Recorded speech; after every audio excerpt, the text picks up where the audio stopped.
Assalamualaikum warahmatullahi wabarakatuh.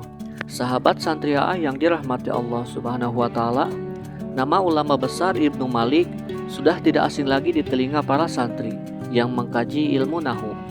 Karena kitab karangan beliau yang bernama Alfiyah Ibnu Malik sudah masyhur di kalangan pesantren-pesantren di seluruh Indonesia. Bahkan kitab ini dijadikan rujukan pelajaran ilmu nahwu shorof di Universitas Al-Azhar Kairo, Mesir. Dan di video kali ini kita akan membahas tentang biografi Ibnu Malik. Nama lengkapnya adalah Jamaluddin Muhammad bin Abdullah bin Malik Al-Tai Al-Andalusi. Beliau lahir pada tahun 600 Hijriah atau 1272 Masehi di Jayan, sebuah kota kecil di bawah kekuasaan Andalusia atau negara Spanyol saat ini. Pada abad ke-7 Hijriah, masyarakat Andalusi sangat cinta terhadap ilmu dan berlomba-lomba dalam mengarang buku-buku ilmiah, sehingga mempengaruhi anak mudanya untuk giat dalam belajar ilmu, termasuk Ibnu Malik. Pada masa kecilnya, beliau menuntut ilmu agama dan tata bahasa Arab di daerahnya, belajar untuk pertama kali kepada Syekh Al-Salabuni yang wafat pada tahun 645 Hijriah.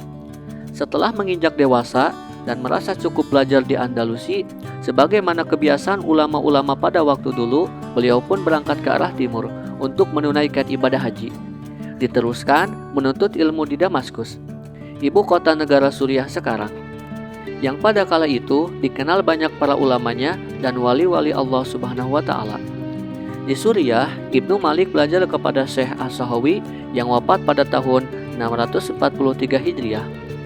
Setelah belajar kepada para ulama kota Damaskus, jiwa haus ilmu membawanya berangkat ke Aleppo untuk belajar lagi kepada ulama di sana, di antaranya kepada Ibnu Al-Hajib dan Syekh Ibnu Yaisi Al-Halabi, sang ulama fikih dan ilmu nahwu.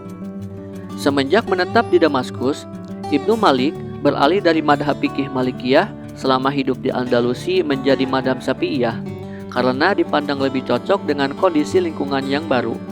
Setelah banyak mengembara menuntut ilmu di dua kota ini, nama Ibnu Malik pun mulai dikenal dan dikagumi oleh para ilmuwan karena kecerdasan dan kejernihan pemikirannya. Selain beliau ahli dalam bidang ilmu tata bahasa Arab, beliau juga ahli dalam ilmu qiraat Al-Quran, tafsir, dan hadis. Ibnu Malik sangat produktif dalam berkarya. Beliau dianugerahi kemampuan dan bakat yang luar biasa dalam menulis. Kemampuan menulisnya bukan hanya berbentuk prosa, tetapi dalam bentuk syair atau nadoman. Di antara kalangan Ibnu Malik yang terkenal adalah Alfiyah Ibnu Malik, Al-Kamalul Umdah, Al-Kafiyah, dan lainnya.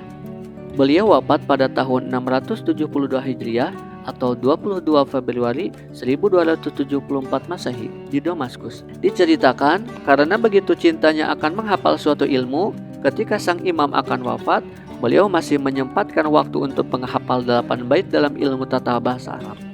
Wallahu a'lam.